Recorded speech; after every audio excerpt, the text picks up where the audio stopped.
এই স্বার্থপর পৃথিবী কারো কথা মনে রাখে না, কারো জন্য থেমে থাকে না, কেউ তোমারে মনে রাখত না।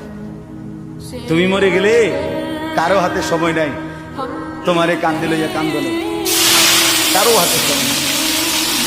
এ বাপেরে দুপুরবেলা জানাজা দিছে, আসরের পরে বাপের জানাজা হয়েছে, কত কান্দা কানছে দুপুরে।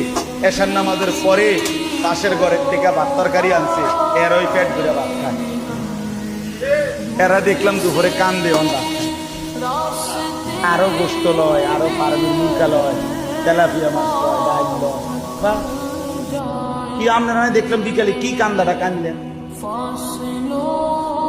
বুঝেন? অর্থাৎ বুঝাইতে চায় ওনার জন্য তো আমি না খাইয়া মরে গেলে হইতো না, ঠিক আছে কাঁদছি তো। অর্থাৎ দুনিয়া থেমে থাকে না, কারো জন্যই কি থাকে না, থেমে থাকে।